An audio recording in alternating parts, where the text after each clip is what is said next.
For years, I paid for everything at Easter, then I saw the group chat Mom wrote, "Holiday parasite, your dad ad haha, she is in fool as always."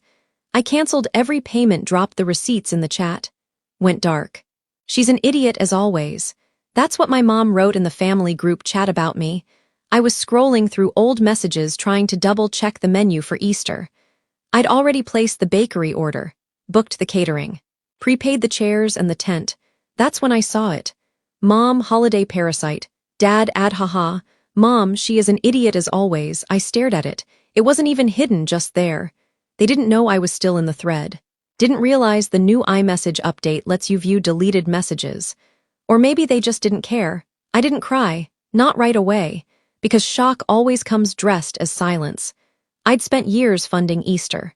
Every year, every ham, every chair rental, every last minute we forgot dessert. Not once did they ask if I could afford it.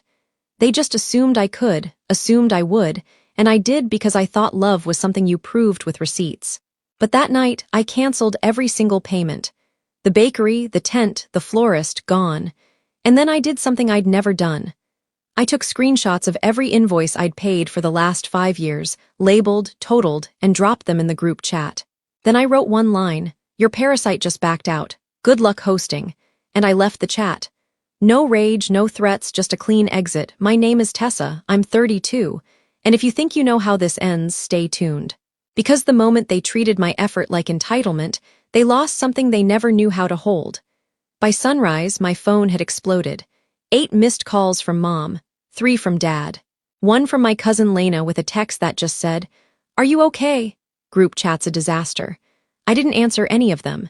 Instead, I brewed my coffee slow, stood by the window, and let the silence fill the space where their guilt was supposed to live. Around 10 o'clock a.m., the calls stopped, replaced by messages, half apologies, half blame.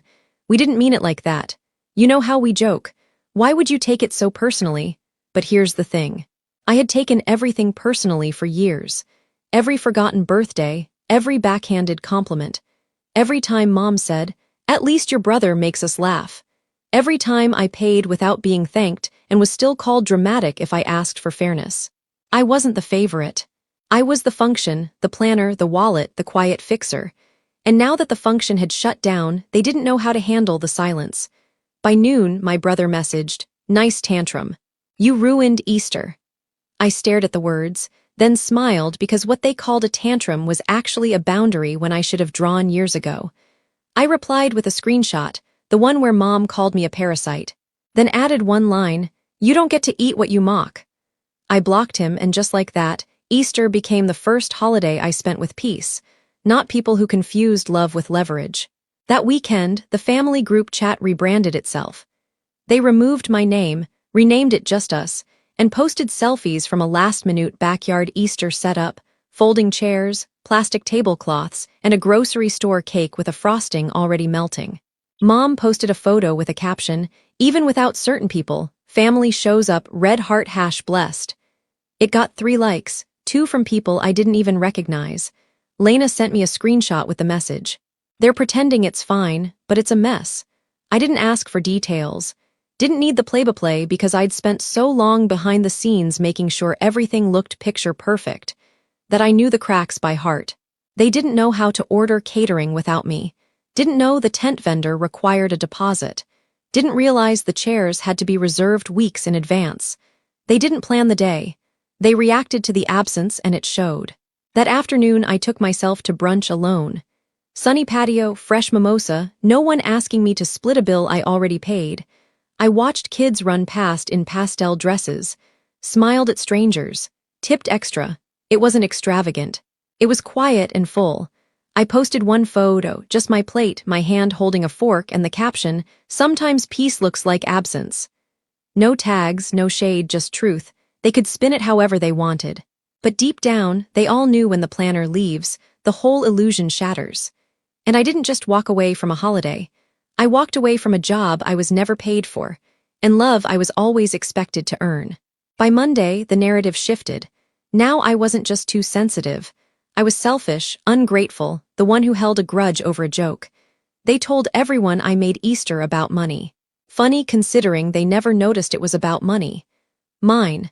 Every receipt I dropped in the chat had gone unanswered. Every year they thanked my brother for coordinating everything while I paid deposits behind the scenes and got told I was controlling for asking who was bringing napkins. This time, I let them tell their version. I didn't argue, didn't offend because I'd finally learned. People committed to misunderstanding you will never hear the truth, but people watching closely, they already saw it. Lena sent me another text. Aunt May called Mom out. Said it was low to mock you in the chat. Mom denied it. I sent her the screenshot. I didn't ask what happened next, but I imagined it. The panic, the scramble, the realization that what they whispered wasn't just heard. It was documented. I updated a folder on my computer. When they pretend it didn't happen inside it, screenshots, receipts, bank statements, proof that memory isn't petty, it's protective. They wanted me to come back to be the bigger person. But forgiveness isn't owed just because blood says so. Sometimes the only apology you'll ever get is the silence that follows exposure.